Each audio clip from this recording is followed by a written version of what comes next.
तो सीप होती है, उसके अंदर मोती कब बनता है? जब वो अपना मुख बंद कर लेती है। एक बूंद जाती है पानी की उसके अंदर और उसके बाद वो अपना मुख बंद कर लेती है और किसी को फिर आने नहीं देती। तब वो बूंद जो बन गई मोती, वो बूंद मोती बन जाता है। तो हमारे अंदर भी ज्ञान आए और फिर हम मौन में आ जाएं, तब वो ज्ञान कीमती बनेगा।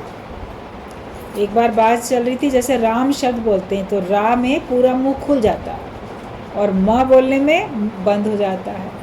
मतलब कि भगवान को आमंत्रित किया रा कि आओ, और वो जब आ चुका तो विश्राम माँ कि बस अब हम उसमें गुम हो गए। तो जब भगवान हमारे अंदर आ जाता है उसके बाद फिर मौन आ जानी चाहिए, और अगर आप बोलते रहोगे तब तो फिर भगवान निकल ही जाएगा। तो इसलिए अपने अंदर में मुख की भी और मन की भी, दोनों की मौन रखनी हमको बहुत ज़रूरी है। शांत चित्त होके ये ज्ञान सुनना है और शांति पूर्वक उसका मनन करना है, और शांति में ही हमको रहना है, शांति सरोवर में ही हमको नहाना है। तभी हमारा तन मन सब स्वच्छ होता है। मन अगर अशांत होता है तो हमारा तन मन स्वच्छ भी नहीं हो पाता, बुद्धि भी हमारी स्वच्छ नहीं हो पाती है अगर हमारा मन अशांत रहता है। और कर्तापने में आओगे या कुछ चाहोगे तो आपका मन ज़रूर अशांत होगा। कल जैसे बात चल रही थी गुरु जी की वाणी में कि सत्कर्म के साथ बदकर्म हो जाते हैं। तो आप अच्छा काम करने चलते हो, उसमें कैसे बदकर्म होता है कि आप अहंकार करने लग जाते हो। एक दृष्टांत बताया गया था कि एक बार एक स्त्री थी, वो किसी अवसर पे उसने मीठे चावल बनाए और मंदिर के बाहर प्रसाद बांटने के लिए बड़ा एक उसने देगची भर के, बड़ा भगोना भर के बनाया, और वो एक एक कलछी सबको लाइन में सब को दे रही थी। क्योंकि कहीं पब्लिक प्लेस पे अगर आप प्रसाद बांटते हो तो तमाम लोग आ जाते हैं लेने के लिए। ये भगवान का प्रसाद है, उसको लेने के लिए कोई भी आ जाता है। तो सबको लाइन से बंट रहा था, तो सबको बांट रही थी कि एक दोबारा लाइन में लग के उसने दोबारा ले लिया एक ने। अब वो बांट तो रही है मगर ध्यान भी रख रही है कौन कैसे है। तो उसने जान लिया, पहचान लिया कि ये तो अभी थोड़ी देर पहले लेके गया था ये व्यक्ति, तो ये दोबारा लेने आ गया। तो उसने उसको डांटा डपटा और जिस कलछी से वो निकाल के बांट रही थी वही उसके सर पे मार दी कस के कि अच्छा तुम दोबारा प्रसाद लेने आ गए हो। तो सत्कर्म के साथ बदकर्म हो गया कि नहीं हो गया? एक तो अच्छा कर रहा है कि चलो मैं बांट रहा हूँ, एक काम अच्छा हो रहा है, मगर दोबारा अगर किसी ने लाइन में लग के ले लिया तो उसमें उसको प्रॉब्लम हो गई। तो सिद्धांत भी यही है कि हम सत्कर्म के साथ बदकर्म कर लेते हैं। अभी किसी को हो सकता है आपका बनाया हुआ प्रसाद बहुत अच्छा स्वादिष्ट लगा हो, वो दोबारा लेना चाहता हो, या उसको भूख अधिक लगी हो, या वो अपने किसी वाले के लिए एक अपना लेके खा लिया, फिर एक अपना लेके अपने घर वालों के लिए ले जाना चाहता हो। कोई भी कारण हो सकता है दोबारा प्रसाद लेने का, और दोबारा प्रसाद लेने के लिए उसने मेहनत भी तो की, लाइन में तो लगा। अब उस लाइन में ही लग के लिया उसने, उतना अपना टाइम भी तो दिया। अब उसकी जगह पे कोई और होता है तो देते कि नहीं देते? जो हमारा है प्रसाद का भगोना, वो तो जब तक पूरा ना बट जाए तब तक आप खाली ना हो जाए, आप घर नहीं जाओगे। तो कोई एक बार लेता है या 4 बार बार बार लग के लेता है, तो आपको तो बांटना है, तो इसलिए आप बांट के ख़त्म करो। लेकिन मन जो होता है ना, उसमें भी बहुत कुछ चाह रख लेता है। व्यवस्था बनाने के लिए कभी छोटे बच्चे होते हैं, उनको डांट डपट की जाती है, अरे चलो तुम बार बार लाइन में क्यों, वो लोग बीच में घुस जाते हैं और शोर मचाते हैं, व्यवस्था में विघ्न डाल देते हैं, तो उनको डांट डपट करनी पड़ती है। वरना कई जगह पे हमने देखा बड़ा अच्छा सिस्टम, यहाँ पर लखनऊ में भी जैसे कई बार बड़े मंगल पे या किसी और ओकेज़न पे लाइन से प्रसाद बंटते हैं तो पूरी रेलिंग लगा देते हैं। इधर बेगम हजरत महल के पार्क के पास में, स्टेडियम के आसपास उधर, तो वहाँ पूरे 1 महीने के लिए लग जाता है वहाँ पे ये नहीं कि केवल जेठ के केवल मंगल में ही लगेगा, लेकिन पूरे 1 महीने के लिए उनका निःशुल्क डोज प्रसाद वितरण, जल की, पानी की सेवा सब रहती है। तो वो उन्होंने रेलिंग लगाई हुई होती है, कभी हमने देखा था उधर से गुजरते हुए।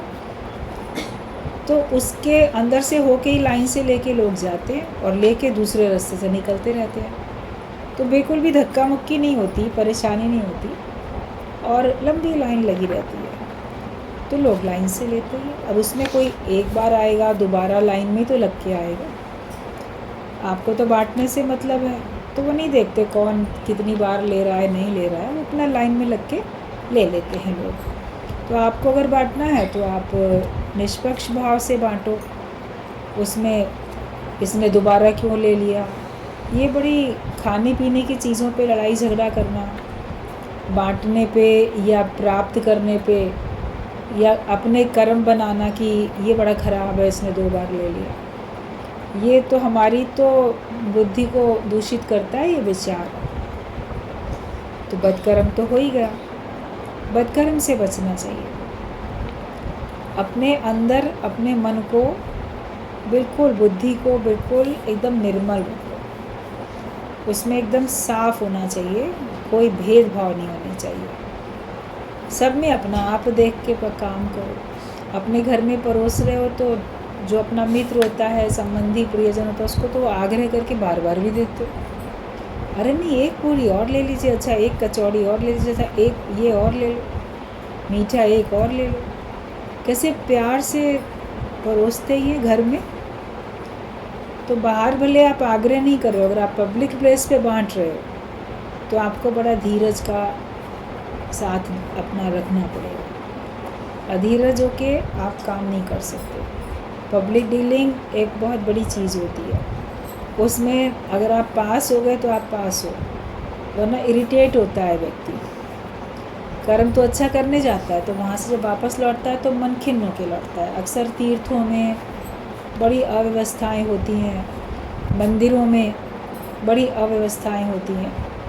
क्यों है अव्यवस्थाएं मंदिरों में? एक तो उन लोगों ने मूर्तियों के ऊपर प्रसाद चढ़ाने की परंपरा बना के रखी हुई है। दूसरे, पैसा लेने की जगह जगह पे परंपरा बना के रखी है। तो इसमें क्या होता है कि अव्यवस्थाएं बड़ी फैल जाती हैं। तीसरे, उन्होंने दर्शन के टाइम बड़े फिक्स कर रखे होते हैं। इतने बजे दर्शन होगा, फिर पर्दा पड़ जाएगा, फिर इतने बजे होगा, फिर पर्दा पड़ जाएगा। उस वजह से भीड़ बढ़ती है। अगर आपने सवेरे मंदिर खोला, शाम तक आपका खुला रहेगा और स्ट्रिक्ट हो कि अंदर प्रसाद नहीं चढ़ाया जाएगा। आप बस हाथ जोड़ के जाओगे और वहाँ पे भगवान के आगे मूर्ति के दर्शन करके, हाथ जोड़ के, सर झुका के, प्रणाम करके, अपनी फरियाद मनी मन में जो आप कर रहे थे वो करते वापस निकल आओ। डोनेशन के लिए बॉक्स बने होते हैं, आपको जो भी कुछ अर्पण करना है आप वहाँ पे डाल दो। उस पैसे से उस मंदिर की व्यवस्था चलती रहेगी। प्रसाद भी पुजारी लेता है आपसे तो क्या करता है? वो डब्बा आपके हाथ से ले लिया और उसको मूर्ति के आगे, मुंह के आगे उसने बस दिखाया, बोलता भी कुछ नहीं है, भीड़ इतनी होती है। बस जैसे भगवान की मूर्ति के आगे दिखाया और आपको हाथ 2 टुकड़े उसमें से निकाल के एक तरफ फेंके किसी बाल्टी में, और आपको फटाफट एक कितना फुर्ती से बिजली की तरह से उसके हाथ चलते रहते हैं बेचारे, क्योंकि भीड़ इतनी होती। जो उसके सामने हाथ, लोग फूल फेंकते रहते हैं, मालाएं फेंकते रहते हैं, कभी वही वाली आपको वापस मिल जाती, कभी जो उसके सामने आया उठाया आप पकड़ा दिया, कि वहाँ पे इकट्ठी हो जाएगी, करेगा क्या? उसी में लोग बड़े खुश हो जाते हैं। हमारा प्रसाद चढ़ गया तो उसने मूर्ति के आगे रखा, तुम अपने हाथ से भगवान हर जगह पर, तुम उसको भगवान का भोग अपने मन में लगा के उन्हीं भगवान को अपने सामने आप महसूस करके आप उसको कर सकते हो। लेकिन वहाँ पे जो लेके जाते हैं तो बड़ी परेशानी होती है। बहुत साल पहले एक बार हम लोग गए हनुमानगढ़ी, अयोध्या में हनुमान जी का मंदिर है, बड़ी सीढ़ियाँ चढ़ चढ़ के जाना होता है। अब गए तो देखा और मदर भी थी हमारी साथ में, मम्मी थी, सारे सत्संगी थे, सब लोग अयोध्या गए थे। बड़ी उम्र के भी लोग होते हैं, सीढ़ियाँ चढ़ने में भी दिक्कत होती है, धक्का मुक्की। और नीचे से लेके ऊपर तक सीढ़ियों पे इतना लड्डू, बूंदी का लड्डू या बूंदी या क्या प्रसाद इतना था कि पूरा पैरों में चिप चिप चिप चिप हो रही है, फिसलते से बच रहे हैं लोग। कहीं हल्की सी बूंदाबांदी अगर हो जाए या हाथी में किसी के पानी हो गिर जाए तो इंसान फिसल के गिरे। वो देखा, हमने कहा देखो क्या है, पहली बार गए थे तब देखा इतना इसमें अव्यवस्था फैली हुई है प्रसाद की। भीड़ में लोग हाथ में लेके जाते हैं, दोने में प्रसाद ले लिया, डब्बे में ले लिया, धक्का मुक्की में उनका प्रसाद पहले ही गिर जाता है, कहीं लौटते समय गिर जाता है ज़मीन में तो पैरों में आता है। तो ऐसे प्रसाद चढ़ाने का क्या मतलब है जहाँ पे आपने इतनी गंदगी की। खाने पीने की चीज़ का तो आदर करना चाहिए। जो कुछ है वो भगवान के द्वारा दिया गया प्रसाद ही है। फिर इतने टाइम खुलेगा, इतने टाइम नहीं खुलेगा तो लोग लाइन में लगाए खड़े हैं कि नहीं फिर बंद हो जाएगा तो मुझे जल्दी धक्का, पहले मैं दर्शन कर लूँ। फुल टाइम नहीं रहता है। अभी एक जगह पे गए तो पूछा खुलने का, बोला नहीं वो सारा दिन खुला रहता है। तो बड़ी तसल्ली होगी कि चलो सारा दिन खुला रहता है, अगर हम लोग थोड़ा लेट भी हो जाएंगे तो ये नहीं कि 12 बज गए तो मंदिर बंद होगा, वरना कहीं 11 बजे मंदिर बंद हो जा रहा है, कहीं 12 बजे मंदिर बंद हो रहा है। अभी जहाँ गए तो वहाँ उनका नहीं, वो मंदिर सारा दिन खुला रहता है। तो देखा भीड़ तो थी मगर ऐसी नहीं थी भाई, इतने धक्के मुक्के नहीं थे, चले जा रहे हैं लोग, चले जा रहे हैं। स्थान की मान्यता होती है, मन होता है, जिसका मन होता है वो जहाँ जाता है, जब अवसर मिलता है तो वहाँ जाता है। लेकिन डिसिप्लिन बनाए रखना उसमें किसी एक की नहीं, सभी की जिम्मेदारी है। और जहाँ पे सख्ती होती है और जहाँ पहले से ही लोगों को पता होता है तो वहाँ पे नहीं रहती। अभी जैसे गुरुद्वारे हैं, चर्च है, तो वहाँ पे आप जाओगे तो वहाँ पे आपको इस प्रकार की अव्यवस्था नहीं मिलेगी। शांतिपूर्वक जाएंगे, शांतिपूर्वक वहाँ मत्था टेकेंगे, चाहे चर्च हो चाहे गुरुद्वारा हो, और जो उनको ऑफ़र करना है वो बने रहती हैं पेटियाँ, दान पेटी वहाँ दे दिया। उनके कैंडल जलाने की भी एक जगह अलग बनी होती है, भाई वहीं पे आपको मोमबत्ती जला लेनी है।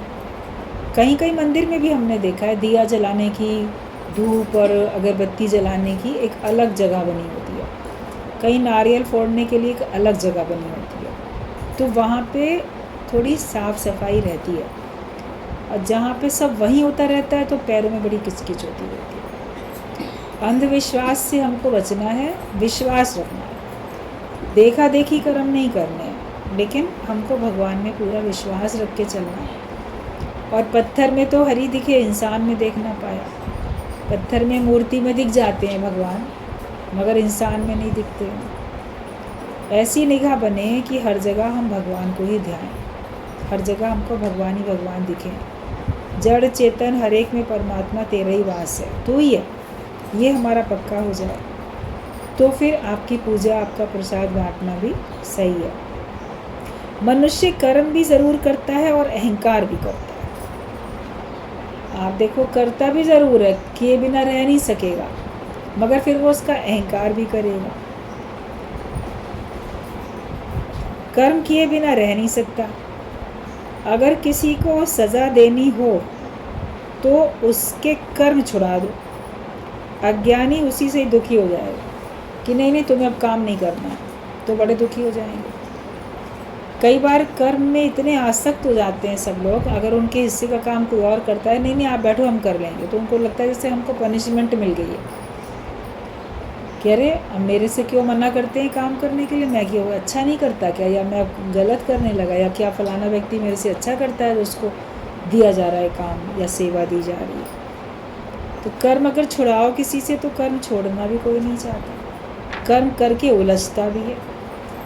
उलझ रहे हो तो मत करो ना, कोई और कर लेगा, लेकिन करेंगे भी खुद, उलझेंगे भी और अहंकार भी करेंगे, सारा जीवन ऐसे ही चला जाता है, व्यर्थ नष्ट हो जाता है। तो किसी को अगर बोल दो नहीं करना है तो बड़े उसको पनिशमेंट लगती है। एक बार एक आती थी सत्संग में गुरुजी के पास, तो ऐसी उसने ये बात बताई, तो हमको गुरुजी की बात बिल्कुल सही लगी थी। तो उसने यही बताया कि घर में ना बहू कुछ काम ही नहीं करने देती है। हमने कहा ये तो बहुत अच्छी बात है, अगर काम नहीं करने देती है तो तुम अपना ज्ञान का काम करो, गुरु का काम करो, सत्संग करो। बोली सत्संग में तो आना जाना कर लिया, उसके बाद के घर का हम कुछ भी नहीं करेंगे। मैंने कहा ठीक है, अगर वो सारे काम कर रही है, खुशी से ही कर रही है, तुमको भी तो खुशी से सब थाली हाथ में दे ही रही है ना। बोली नहीं, वो बस कहती है कि नहीं तुमको आने की रसोई में ज़रूरत नहीं है, मैं अपने आप सब करूँगी। मैंने कहा ठीक है, खाना वो अपने हाथ का बना के खिलाना चाहती होगी, तुमको काम करने का मन है तो तुम ऊपर का काम उसका निपटा दो। ये हमने उसको थोड़ा पूछा। उनका सब्ज़ी काट के दे दो उसको, या आटा गूंद के दे दो। बोली नहीं, वो भी नहीं करवाने देती है काटने। फिर हमने कहा अच्छा ठीक है, तो तुम बर्तन ही मांज लिया करो। फिर कहती है मेरे बर्तन मजे हुए को भी वो फिर से मांजती है। तो हमने कहा अब फिर इसका मतलब वो खुद बहुत अच्छी तरह करना चाहती है। बोली नाराज़गी से शायद करती है। मैंने कहा नाराज़गी से करे चाहे प्यार से करे, लेकिन कम से कम तुमको सांसारिक कर्मों से छुड़ा रही है, इस बात का शुक्राना करो। तुम तत्पर रहो, तुम्हारे ऊपर तो इल्ज़ाम नहीं है ना कि ये नहीं कर रही हैं। क्यों नहीं करने देना चाहती है, बताती भी नहीं है। उनका ठीक है, तुमको ज्ञान के हिसाब से जीवन तुम्हारा जियो, इसलिए ही भगवान उसके द्वारा ऐसा कराता है। तो उसको बड़ी परेशानी होती थी, उलझन होती थी कि हम फिर करेंगे क्या सारा दिन। पहले हमारा घर था, अब ये आ गई तो बोलती है कि मैं नहीं करूँगी सारा। तो जैसे काम अगर छुड़ा दो तो उनको लगता है शायद हमारी हाथों से हमारा राज्य, हमारी सत्ता निकल गई। उनका कुछ और कर लिया करो, तुम बहुत सारे काम होते हैं, कहीं ना कहीं से ढूंढ लिया करो। और मन, अपने ही मन को, इसका मतलब अपने मन को लगाने के लिए तो व्यक्ति काम करता है, लेकिन करता है तो फिर दूसरे के ऊपर एहसान करता है। तो कई बार ऐसा होता है कि किसी से उसका कर्म छुड़ा दो तो उस व्यक्ति को लगता है कि जैसे मुझे पूरी सज़ा मिल गई है। और बाकी लोग सोचते हैं हमारा कोई हेल्पिंग हैंड हो जाए तो कितना अच्छा, हमको काम ना करना पड़े। तो कहीं किसी को काम नहीं करने को बोलो तो वो परेशान हो रहा है, किसी को काम करने को बोलो तो परेशान हो रहा है। तो संसार में जिनको परेशान होना है वो हर बात में परेशान होते हैं, सेवा समझ के नहीं करते। और जो भगवान सामने सेवा दे, मुझे उसमें सुख है। कर्म करने में भी हम जितने सहज रहें, कर्म नहीं करने को मिलता है तो भी हम उतना ही सहज रहें। तब आप देखोगे कि आप अपनी अंतर्मुखता में आओगे। ये सब बहिर्मुखता की निशानी होती है कि हमको करने को दिया, नहीं दिया, क्यों नहीं किया। किसी से कोई काम दूसरा, अरे तो मेरे हिस्से का काम था, इसने क्यों कर लिया। ये मेरे हिस्से की सेवा थी, मेरी सेवा इसने किस बात के लिए ले ली। मतलब तुम उसको करने में वो थे ना, बंधे हुए थे।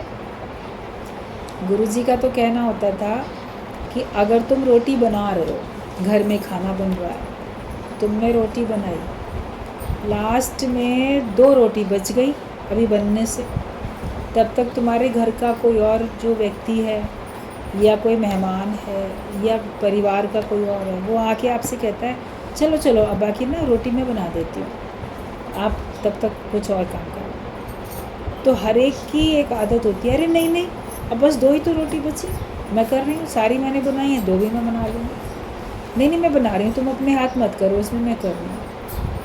गुरुजी बोलते थे लास्ट में भी अगर कोई तुमसे 2 रोटी छुड़ा के कहता है अच्छा अब तुम छोड़ो मैं बना देती हूँ, तो मन बोलेगा पहले से तो इसने कहा नहीं, मैंने ढेर इतनी सारी रोटी बनाई, अब लास्ट में अपना नाम करने के लिए ये आ गई, कहने को होगा कि 2 लोगों ने मिल के रोटी बनाई थी। लेकिन गुरु कहते थे कि कोई आखिर की 2 रोटी या 1 रोटी में भी तुमसे कहे ना तो तुम बोलो हाँ हाँ ठीक है बनाओ, छोड़ दो, जिस समय किसी ने तुमसे कहा उसको दे दो। उतनी देर में तुम अपने हाथों में आटा लगा हुआ है, अपने हाथ धोगे, थोड़ा कुछ और समेटोगे, खाने के लिए प्लेट वगैरह अपने लिए, किसी और के लिए, जिसके लिए लग कुछ तैयारी करोगे, उतनी देर में वो 2 रोटी बन जाएगी। फिर दोनों लोग मिलके प्यार से खा लेना, जो जो लोग बच गए हैं वो लोग खा लेना।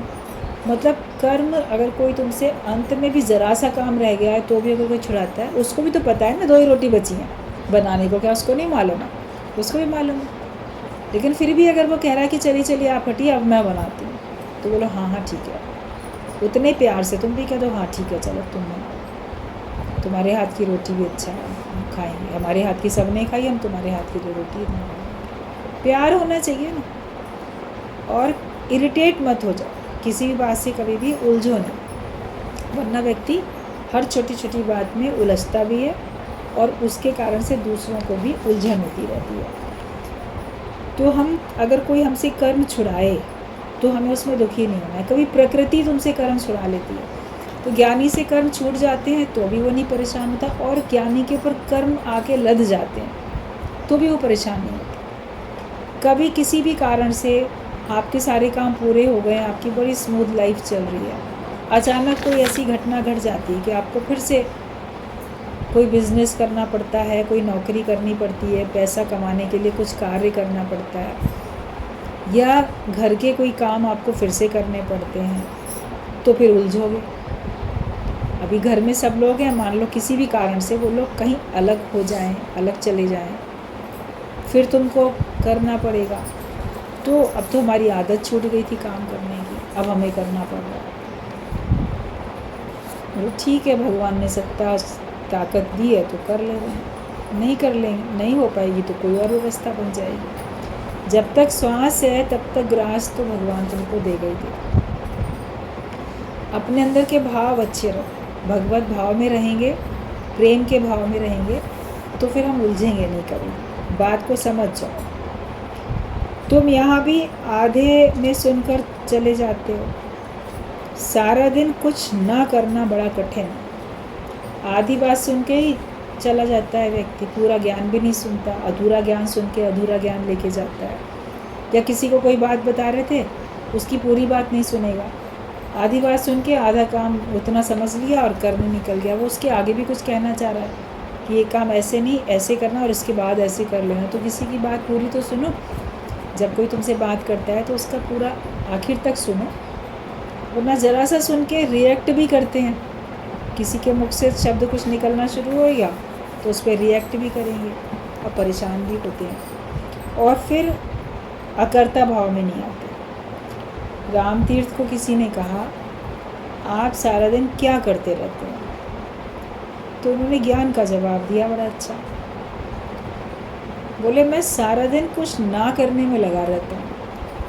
अब ये तो भाषा बड़ी अटपटी थी, सारा दिन कुछ ना करने में लगा रहता हूँ। वो समझ नहीं पाया, बोला ना करने में लगे रहते हैं, वो तो पता है, हम ना इस काम में लगे हुए थे। उस काम का कोई नाम भी होता है कि ये काम है, ये सफाई का काम है, कि कुकिंग का काम है, कि नौकरी है, कि बिज़नेस है, कौन सा काम है, लेकिन सारा दिन ना करने में लगा रहता हूँ मतलब। तो उन्होंने कहा कि मैं अपने अंदर मन को ये चेक करता रहता हूँ कि भगवान के अलावा कोई और विचार तो इसमें नहीं आ गया। अगर करने को ही तुमको पता है कि करने की बात ही तुम कहते हो, तो मैं प्रभु प्यारे के अलावा कोई और विचार मेरे अंदर में आए, उसके लिए मैं सावधान रहता हूँ कि सारा दिन कुछ ना करने में लगा रहता हूँ। जगत के काम करता ही नहीं, और अगर करने की बात करो तो मैं बस ये करता हूँ कि भगवान के अलावा कोई और विचार आता है तो उसको अपने हृदय से निकाल के बाहर फेंकता रहता हूँ। अब ना करने में लगा रहता हूँ मतलब अकर्ता भाव में रहता हूँ कि मैं करता ही नहीं। वरना हम तो बोलेंगे ना, हम करते हैं, हमने ये किया, या हमको ये करना चाहिए था, हम नहीं कर पाए, पहले नहीं कर पाए, अब करेंगे। कर्तापना मनुष्य के अंदर में बड़ा धस गया, उससे हमको छूटना है। तो सारा दिन हम अंदर में अकर्ता भाव में रहें। एक बच्चा जन्म लेता है तो उस पर कितने लेबल लग जाते हैं। वो किसी का बेटा है, किसी का भाई है, किसी का पोता है, किसी का नाती है, किसी का भांजा है, तो किसी का भतीजा है, तो किसी का क्या क्या, कितने सारे जन्म के साथ ही लेबल लग जाते हैं, और अंत तक, बुढ़ापे तक उसके ऊपर कोई ना कोई संबोधन एक अलग से लगता ही रहता है। भगवान ने बनाया तो उसको बिल्कुल शुद्ध स्वरूप, उस पर कोई नहीं था लेबल।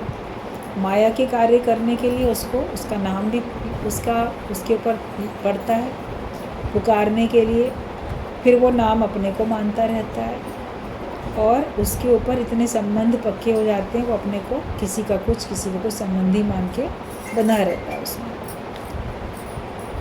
बाकी तो भगवान ने ही सब रचना की है।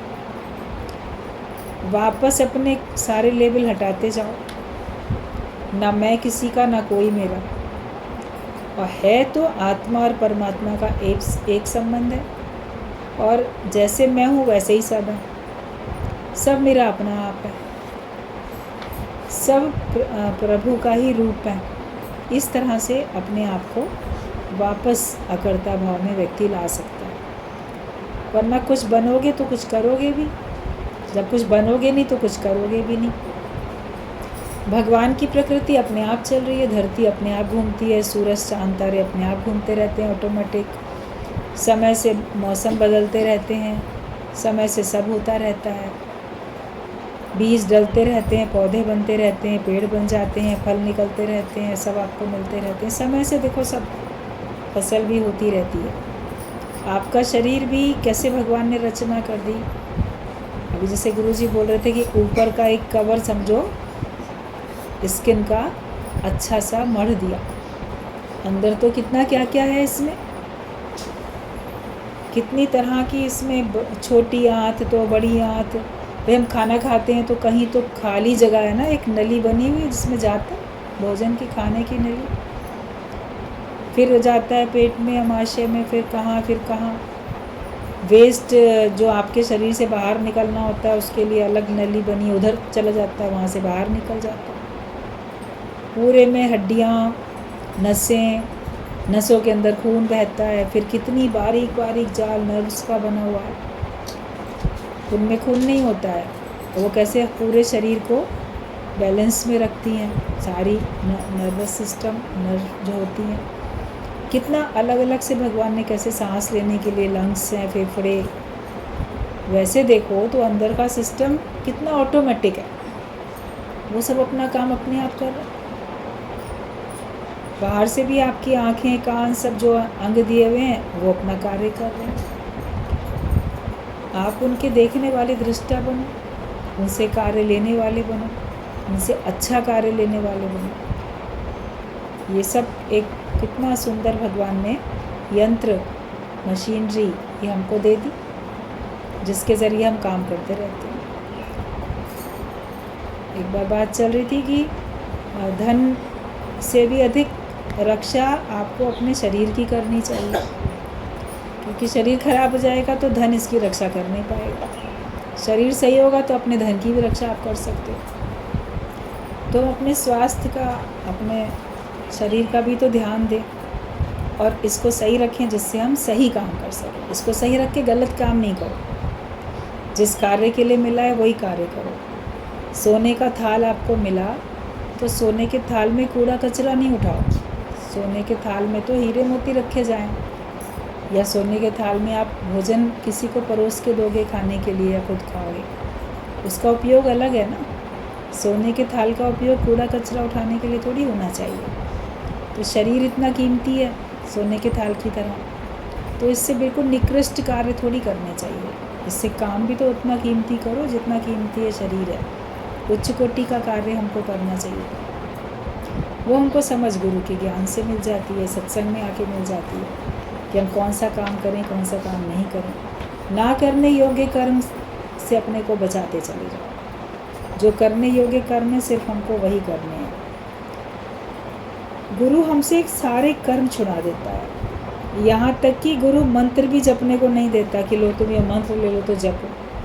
और तो कई लोग आपके मन को एकाग्र करने के लिए गुरु मंत्र दे देते हैं, क्योंकि वो इतना रोज़ का सत्संग आपको सुना के आपके मन को एकाग्र नहीं कर पाते, प्रेरणा नहीं देते, और नियम से रोज़ सत्संग में आने के लिए नहीं कह पाते हैं। वो जानते हैं कि ये आज आया है फिर पता नहीं कब आएगा, तो इससे अच्छा ये मंत्र ले ले, वही जप ले, उसी से इसका बेड़ा पार हो जाए। उसमें कितने लोग मन से जपते हैं कि कितने लोग ज़बान से जपते हैं। तभी तो बोलना पड़ा, माला तो कर में फिरे। जो हमारे हाथ हैं इनमें ही माला फेरी जा रही है, उंगलियों से एक दाना इधर दाना, एक एक मंत्र रख के कि माला तो कर में फिरे और जीभ फिरे मुख माई। जीभ से अगर बोल रहे हो तो आपके शरीर में ही मुख में ही घूम रही है वो तो जीभ। और मन कहाँ है? मनवा तो दह दिस फिरे, 10 दिशाओं में मन घूम रहा है। तो कहा ये तो सिमरन नहीं, ये तो सिमरन नहीं है। अगर आपका मन 10 दिशाओं में भटकता है, कभी मन कहीं जाता है, कभी मन कहीं जाता है, जाने क्या क्या बातें सोच लेता है, अचानक से कितनी कितनी बातें याद आती रहती हैं और उससे मन उसी में ही उलझा रहता है। तो भगवान का सिमरन सच्चा ये थोड़ी है। सच्चा सिमरन तब है जब आपके अंदर में भगवान ही भगवान रह जाए। राम जपत राम ही रहा, आप विसर्जन। जब मेरा अपने आपे का, मेरे अपनी मैं का विसर्जन हो जाए, तब वो समझो सच्चा सिमरन। भगवान का नाम जपते जपते भगवान ही रह जाए, नाम जपने वाला भी जैसे गुम हो जाए। तो वो मिलता नहीं है लोगों को इतना मौका, तो मंत्र ही जपते रहते हैं। मगर जो सच्चा संत है, ब्रह्मज्ञानी, यहाँ पर वो हमको कोई मंत्र नहीं देता कि तुम मंत्र जपो। वो जो भी ज्ञान के शब्द बोलता है, वो कहता है यही सारे मंत्र हैं। गुरु के मुख से निकला हर शब्द मंत्र ही होता है। वो साधारण भी बोल दे, उसको मंत्र की तरह लो, मतलब कि उस पर अपनी स्थिति बनो। अगर उस पर स्थिति बन गई तो आपके लिए वही मंत्र है। और अगर स्थिति नहीं बनी तो कितने भी अच्छे आपको मंत्र दे दिए जाएं, वो तो केवल आपने रटी रटाई बात कह दी, उच्चारण कर दिया उसका, ना उसके अर्थ में गए, ना उसके भाव में गए, ना उसके हिसाब से आपने कर्म किया। तो फिर उस मंत्र का जपने का आपको जो लाभ मिलना चाहिए वो तो लाभ नहीं मिलेगा। तो गुरु हमसे सब काम छुड़ाता है, ये भी नहीं कहता कि तुम मंत्र जपो बैठ के। गुरु के ज्ञान को हमें कैच करना, जो उसका ज्ञान है उसको जीवन में उतार लेना। और सबकी कैचिंग पावर अलग अलग होती है। सब अलग अलग तरह से लिखते हैं, अलग अलग तरह से बोलते हैं। अभी सत्संग चलता रहता है, जिनको लिखना होता है तो वो अपनी अपनी डायरी में सत्संग सुन के पॉइंट लिखते रहते हैं। तो एक ही सा सत्संग सब सुन रहे हैं, लेकिन जब सबकी कॉपी अगर आप खोल के मिलाओगे, किसी ने कोई सेंटेंस लिखा होगा, किसी ने कोई लिखा होगा, किसी ने कोई बात कैसे लिखी होगी, किसी ने कोई बात कैसे लिखी होगी। सबका लिखने का भी कुछ कुछ तो अलग अलग हो जाता है। एक ही दृष्टांत है, आपने सुना, और जब बोलने के लिए कहा जाएगा तो सब बोलेंगे तो उसमें कुछ ना कुछ तो अंतर आ ही जाता है। अलग अलग तरीके से लोग बोलते थे, तो सबका कुछ कुछ अलग भी होता है। लिखने का तरीका अलग है, बोलने का अलग है, लेकिन अपने जीवन में उतारते हैं तो सब स्थिति तो सबकी एक सी बनती है। आत्मिक स्थिति तो बनेगी ना हर एक की। हर एक अपने को देह नहीं जानेगा, हर एक अपने को आत्मा जानेगा। वो स्थिति सबकी एक बराबर होती है। बाकी तो सबकी कैचिंग पावर अलग अलग होती है। कोई ज्ञान को बड़ी अच्छी तरह गहराई से सूक्ष्म तौर पर महसूस कर लेता है, जीवन में उतार लेता है। कोई स्थूलता में पड़ता है, मोटे मोटे शब्दों को मोटे मोटे अर्थ लेके बाहर के आवरण तक ही सीमित रहता है, उसका वो गहराई में नहीं जा पाता है। और तुम्हारा देखने का तरीका एक हो जाए कि सी गॉड एवरीवेयर। लिखने का और बोलने का तरीका भले अलग अलग हो, सबकी डायरी में अलग लिखा, बोला अलग बोला, लेकिन जो तुम्हारी स्थिति है वो तो एक होनी चाहिए। एक तरीका बन जाए कि सब भगवान ही करके देखे, सी गॉड एवरीवेयर, सब तरफ भगवान ही भगवान। ये आपकी दृष्टि बननी चाहिए, ये एक सी सबकी दृष्टि हो जाए। तुम वही जगत में देखते हो जो तुम हो। अगर तुम ब्रह्म ज्ञानी हो तो तुमको सब जगह ब्रह्म ही ब्रह्म दिखाई देगा। तुम अगर जीव भाव में हो, तुमको हर व्यक्ति जीव भाव वाला दिखाई देगा। जिसकी जैसी निगाह होती है उसको वैसे ही सारे नज़र आते हैं। साधु को सब साधु नज़र आएंगे, चोर को सब चोर नज़र आएंगे। अज्ञानी व्यक्ति जो स्वार्थी होगा उसको सब अज्ञानी और स्वार्थी नज़र आएंगे। ज्ञानी को सब ज्ञानी, सब निस्वार्थ नज़र आएंगे। तो जैसे तुम हो वैसे ही तुम दूसरों को भी देख लेते हो। दर्पण में अपनी ही परछाई दिखती है, हर जगह पे अपनी परछाई है। और तुम जैसे हो, तुम बाहर भी जाके वैसा ही देखते भी हो और तुम्हारे देखने से वैसा हो जाता है। कोई कहीं भी चला जाता है, लेकिन जहाँ जाता है वो जैसे देखता है, फिर देखते हैं कि वो माहौल वैसे ही बन गया। फिर अच्छा देखते हो तो अच्छा ही आपके लिए सब हो जाता है, बुरा देखते हो तो बुरा भी हो जाता है। एक बहुत अच्छा दृष्टांत है कि एक आदमी था, तो उसका ट्रांसफ़र हो गया। जब ट्रांसफ़र हुआ तो किसी गांव में, सरकारी नौकरियां होती हैं तो कई बार ऑफिस जो होते हैं कस्बे में, गांव में भी होते हैं। तो जिस गांव में उसका ट्रांसफ़र हुआ तो उसने सोचा कि मैं जाऊं, पहले देख कर आऊँ कि वहाँ के लोग कैसे हैं। तो गया, जब गांव की सरहद पे उधर पहुँचा तो उसकी मुलाकात, उसने पूछा तो गांव के मुखिया से मुलाकात की। उससे पूछा कि यहाँ के गांव वाले कैसे हैं। उसने कहा, क्यों बाबूजी, आप क्यों पूछ रहे हो? तब मेरा तबादला हो गया है, मुझे यहीं पे आना है, तो मैं पूछना चाहता हूँ कि यहाँ के लोग कैसे हैं, मैं ज्वाइन करूँ यहाँ पे कि नहीं करूँ? अच्छे होंगे तो ज्वाइन करेंगे, नहीं अच्छे होंगे तो नहीं करेंगे, मैं कहीं और अपना ट्रांसफ़र करा लूँगा। तो वो जो था गांव का मुखिया बहुत बुद्धिमान था। उसने कहा, बाबूजी एक बात बताओ, जहाँ से आप छोड़ के आ रहे हो वहाँ के लोग कैसे थे?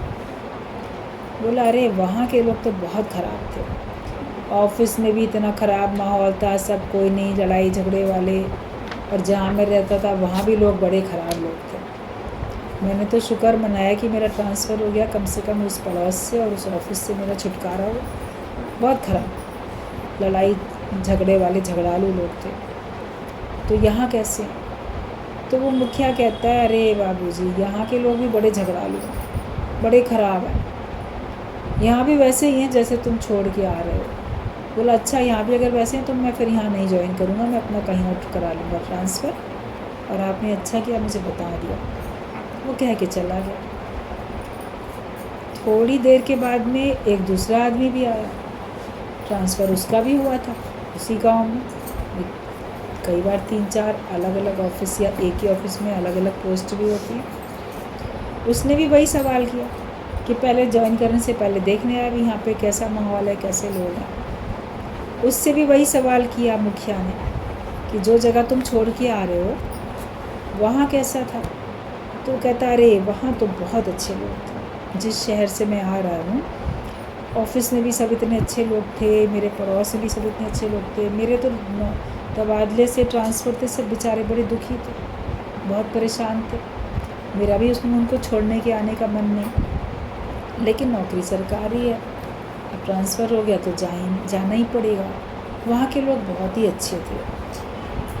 तो मुखिया ने कहा कि अरे आपका तो स्वागत है, यहाँ के लोग भी बहुत अच्छे हैं, बड़े आपकी मदद करेंगे, बहुत अच्छे हैं, बेखटके होके ज्वाइन करेंगे। बड़ा खुश होके चला गया वो। अब मुखिया के पास जो 3-4 और लोग बैठे थे गांव के, उन्होंने कहा कि मुखिया जी, आपने इन्हीं गांव वालों के लिए 2 लोगों से अलग अलग बात कही। एक से कहा तो बहुत ख़राब हैं, दूसरे से कहा बहुत अच्छे हैं, तो आखिरकार आपके गांव वाले हैं कैसे? बोला, वो तो वही हैं, लेकिन जो व्यक्ति खुद जैसा होता है उसको लोग वैसे ही दिखाई देते हैं, उसके लिए वो वैसे ही बन जाते हैं। अब इसको ऑफिस में भी ख़राब, पड़ोस भी ख़राब, तो इसकी दृष्टि ख़राब होगी ना। ये यहाँ आएगा तो यहाँ भी सब में कमियाँ निकालेगा, अपने स्वभाव से ये यहाँ पे भी अपने शत्रु तैयार कर लेगा, यहाँ पर भी वही माहौल बना लेगा जो माहौल ये छोड़ के आए, क्योंकि इसकी निगाह वैसी है, ये खुद जैसा है वैसा ही ये यहाँ भी वातावरण बना लेगा। और जो अगर कहीं से खुश हो के आ रहा है कि लोग वहाँ बहुत अच्छे थे, तो मतलब वो खुद भी व्यवहार उसका अच्छा होगा। तो ये जब यहाँ पे आएगा तो ये अच्छा देखेगा तो इसके लिए सब अच्छे अच्छे होते चले जाएंगे, इसका अपना व्यवहार अच्छा होगा तो सब अच्छे हो जाएंगे। का जो खुद जैसा होता है वो दूसरे को वैसा ही देखता भी है, और जहाँ जाता है वो खुद जैसा है वैसा ही वहाँ का माहौल बना लेता है। अज्ञानी व्यक्ति, लड़ाई झगड़े वाला व्यक्ति, स्वार्थ रखने वाला व्यक्ति जहाँ जाएगा उसको वहाँ पे वैसे ही वैसा दिखेगा। दुर्योधन से पूछा, संसार में क्या देखते हो? बोला, सब बहुत ख़राब लोग हैं। युधिष्ठिर से पूछा, बोला, सब सती सत्य बहुत बढ़िया है। तो जिसकी जैसी निगाह होती है उसको वैसे ही नज़र आते हैं। आप जो जगह छोड़ के आए हो वहाँ के लिए आपकी क्या धारणा है, अगर आपको ये है कि वो बहुत अच्छे थे, तो जहाँ पे आए हो वहाँ भी आपके लिए अच्छा ही होगा, कोई बुरा नहीं होगा। लेकिन आप सोचो कि जहाँ मैं पहले रहता था ना, वो बहुत ख़राब लोग थे, तो जहाँ अब रह रहे हो वहाँ भी आपके लिए धीरे धीरे आपकी दृष्टि, आपकी भावना के हिसाब से लोग ख़राब होते चले जाएंगे। इसलिए जिसकी जैसी निगाह होती है उसको लोग आते हैं वैसे ही नज़र। तो अपनी निगाह अच्छी बनाओ, ऐसी निगाह बना दे हर जगह तुझे मैं ध्यान, सब जगह बस तुम मुझे निगाही दो, तुम ही मेरे लिए अच्छाई का मार्ग दिखाते हो और तुम ही मेरे को अच्छे मार्ग पे चलाओ। भगवान से यही प्रार्थना। और अपने मन वचन कर्म से आप निस्वार्थ होकर रहो, अपने मन वचन कर्म से आप प्रेम वाले होकर, फिर आपको कोई परेशानी का सामना करना नहीं पड़ेगा। तो जिसको जैसी निगाह होती है वो वैसे ही हो जाते हैं। जैसा तुम्हारा भाव वैसे सब, जो तुम्हारा भाव होगा वैसे ही तुम्हारे लिए सब हो जाएंगे। जाकी रही भावना जैसी, प्रभु मूरत देखी तिन तैसी। जिसकी जैसी भावना थी उसने भगवान की मूर्ति भी वैसे ही देखी। तो अगर हमारी भावना अच्छी है तो हमारे लिए सब जगह अच्छा ही अच्छा है। मन अपने ते बुरा मिटाना, तो पेखे सगर सृष्टि साजना। अगर अपने मन से बुरा मिटा दोगे तो आपको सब तरफ भगवान ही भगवान दिखाई देंगे। सत्संग में आके केवल टाइम पास नहीं करो, लेकिन इस ज्ञान को भीतर लेके जाओ। ये नहीं कि हम टाइम पास करने आते हैं, बड़ा अच्छा समय बीत जाता है, लेकिन हम सत्संग में आके ज्ञान को पक्का करो। एक दिन में चाहे एक पॉइंट पक्की करो, या एक पॉइंट पक्का करने में आपको कितना भी समय लग जाए, मगर उसको पक्का तो करो। ज्ञान सुनने में सब बहुत अच्छा है, अप्लाई करने में थोड़ा पुरुषार्थ करना पड़ता है, और जब आपके जीवन में उतर जाता है तब ये आपके लिए बहुत सरल हो जाता है। जब तक ज्ञान जीवन में उतरा नहीं है तब तक आपको कठिन लगेगा, लेकिन उसके बाद ही ज्ञान आपके लिए बहुत सरल हो जाता है। तो केवल सुनो नहीं, सत्संग में बाहर का मनोरंजन भी मिलता है, दिखता है। दादाजी बोलते थे, संसार के सारे सुख हम तुम्हें सत्संग में दिला देते हैं। पिकनिक का, पार्टी का, घूमने फिरने का, सिनेमा, क्लब, सबका जो लोग दुनिया मौज लेती है, वो सबकी झलक, सबका मज़ा तुम्हें सत्संग में मिल जाता है। मतलब कोई कमी नहीं है। आप कैसा भी पहनो, आप कैसा भी खाओ, हंसो, बोलो, नाचो, गाओ, घूमो फिरो, मना भी नहीं है, लेकिन सुजाग होके। पहले उसमें अटकते थे, लेकिन अब बिना अटके सुजाग होके हम रहेंगे, तो फिर आप देखोगे कि आपके लिए सत्संग बड़ा सरल है, ज्ञान बहुत सरल है। थोड़ी सी केवल युक्ति अपनी लगानी पड़ती है मन को मोड़ने के लिए। तो निज सुख निर्मल सोई पाए, जो मन को मोड़े हो। जो अपने मन को मोड़ना जानता है वो सुखी रह सकता है, और जो मन को मोड़ेगा नहीं वो कभी फिर सुखी नहीं रह सकता। तो ज्ञान हमें अपने जीवन में लगाना, ज्ञान जीवन में लगाने में मेहनत पड़ती हो तो बात करो।